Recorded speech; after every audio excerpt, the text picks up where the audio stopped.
You didn't need 2 days for this shit. You did not need 2 days for this. This was so.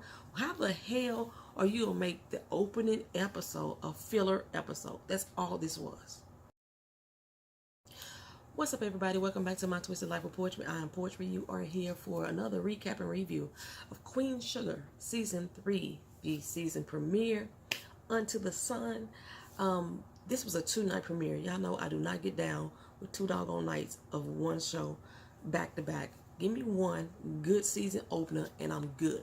But they gave us 2 doggone nights. I'm going to give y'all 2 separate videos, even though I just watched them both on the same doggone day. After reading a few tweets and about how awesome this opening was, I was confused and baffled about what the heck y'all was watching. I think we as black people are just rooting for everything black, and y'all just don't want to be honest sometimes. This season premiere was so fucking lackluster, I almost fell asleep. It just didn't do anything for me personally. So I'm going to give y'all like a quick little recap of the show. I don't even know if I really got a full review to throw in there because I wasn't moved. I wasn't moved at all. So Charley done moved to the suburbs. She done got out of the hood. She don't want to live over at the big house no more. She ain't living at the mill. She want to separate her work life from her home life. She in this big ass motherfucking house. Micah got college recruiters coming, and that's what she really trying to focus on, is him going off to college. Micah don't go to college for another 1.5 years. But Micah let her know, you know, Davis is coming home. He be home soon. And I guess he's not going to finish out the basketball season. So I'm not sure if she not managing him anymore, because she would know if he was going to finish out the season. But, you know, she was shocked to learn that she don't think he's finishing out the season, but he'll be there soon. Then she gets a text from somebody named Vicky that's like, you know, I got a name for you. I got something for you. And it's a name, Officer Orson. That's all we know. And I'm clueless at this point to what the significance was. Well, Nova, she's up in NYC meeting with a publishing company that wants to put her essays and articles into a book and give her a 6-figure advance.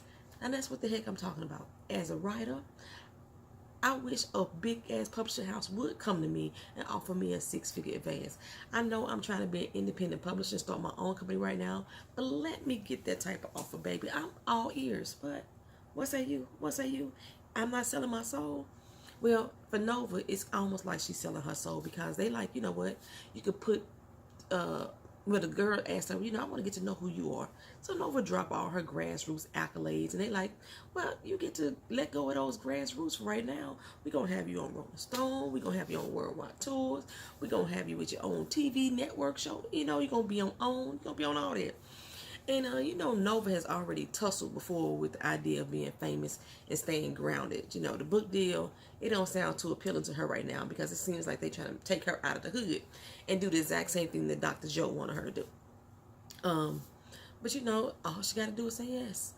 All you got to do is say yes. Just say yes, Nova. You know, anyway, over at Ross, it appears that Lil Blue is having separation anxiety from Darla being gone. He defiant as a motherfucker, disobedient as hell, talking back, you know, saying what my mama would and wouldn't do, whatever. And apparently, he getting into altercations at school, too, shoving little kids around. And last, y'all, you know, as much as I said how cute Little Blue was, I still said that he didn't have no damn structure in the house. I don't know what the fuck Rod getting a lot of talk back from a 6-year-old, a 5-year-old, a 4-year-old, however old this little boy's supposed to be. I think he's still supposed to be 4 or 5. He getting a lot of talk back without any discipline or structure being set down. You know, there's guidelines and rules that you need to follow, young sir. And you don't get to tell me as no 5 or 6-year-old what the hell you're not going to do up in my doggone house. Charley, she meeting with the Landrys, Jacob and Sam. And, you know, this is her thing where she's going to sign over the contract, going to give them Queen Sugar. And Sam, he put Jacob ass out. He's like, this ain't meeting for you. It's only for the big boys right here. And basically, it was just a gloat to Charley, you know. You know, he give her everything she wants. The little 1% in interest. She get to keep the farmer. She get to keep the face of Queen Sugar, you know, make Landrys and them look good. So Charley's still playing the game. But when he says, you know, your daddy would be so proud. Your daddy would be so proud. Charley know damn well that's a lie. Her daddy would not go for this. Not at all. Well, I'm Vi and Wood. They are just getting back from a little vacay in Italy, and they want to share all the pics from the vacation and everything before they have this little big game between St. Joe and another school. And Wood is all geeked out about their upcoming nuptials. He done picked up the venue. They done got the theme. They gonna ride in on a gondola, and you could tell he's being very, very, very overly protective to Vi. And all this wedding talk ain't doing nothing but putting Ryan in a bad mood. So, I don't know if we starting off with the Ryan that gets on my damn nerves, or the one who I just looked at last year and said he was cute on season 1. Ryan started getting on my nerves last year. Y'all know that. My friend said that Ryan looked like a Will Catlett, the one who plays Lala on Black Lightning. And when Ryan make that face, yeah, they do kind of look like they could be relatives, especially with the Bird Gang going on. And when at the end, when he did the cry, and Lala was crying in Black Lightning, yeah, Rock could be him. So we finally get to hear a little bit of Charley's plan. Since Landry agreed to give her a little 1% share, partnership, I guess is what they calling it. She get to remain the face of Queen Sugar, and she feels she gonna have access to all his financials and the shareholders. So with that information, she could take down each shareholder one person at a time until she owns Landry Enterprises. And Rod's like, I'm all here for that, some gangster shit.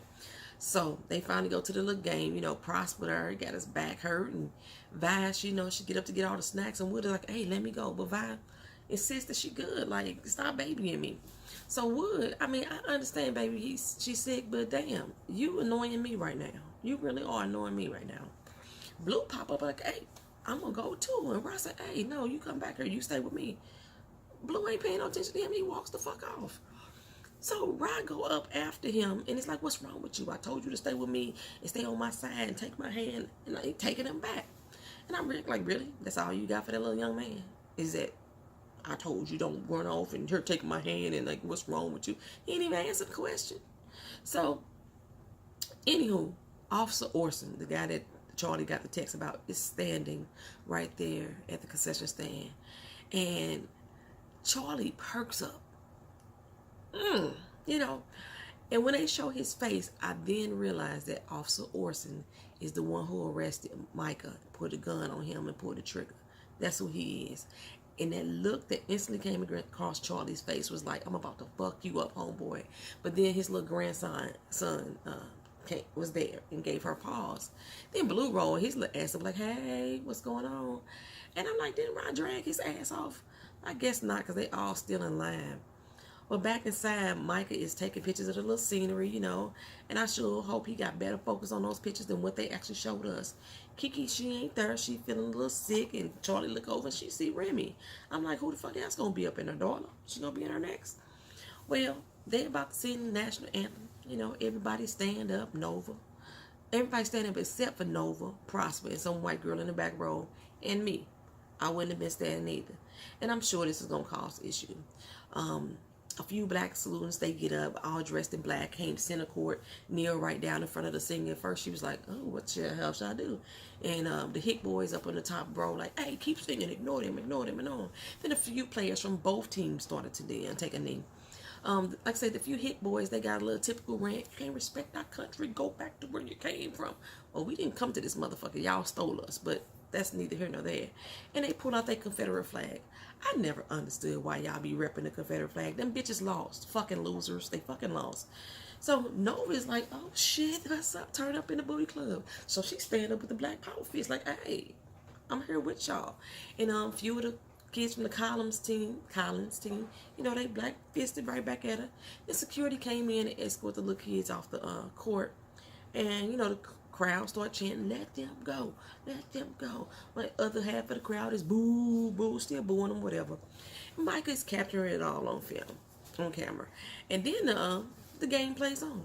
Now, see, this would have been more moving to me if they had did this last year when Queen Sugar was running and the protests were actually going on. If it had more of an impact for me right now, because I feel like, I don't know if they in the same time frame that we in, but I feel like at this stage, there should not have been any black person standing up. None at all. That's how I feel about it. So St. Joe's, they killed him. They killed him on the court. And Wood, he talking all cash money shit, as Mike B would say. Shout out to Mike B, who is not doing Queen Sugar right now. Oh my gosh. Yeah, Wood seemed like that person that would be like playing a game with spades or bones and just be talking all smack to your ass. Like, that's how you whoop some Collins ass, baby. That's how you do it. But I'm like, ain't no way these hick boys gonna let that slide. But they did. That was it. After the booing, it was over. So this really, it wasn't really impactful for me either.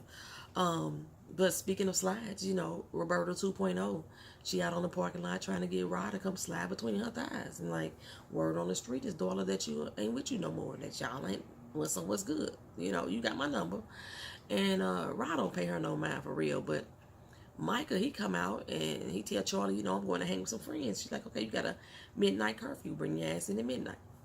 Okay, cool. Well, when the four little kids that had the black on came out, I thought that this was the friends, but no, it wasn't them. I was like, okay, is he gonna befriend them? No, he didn't do that either.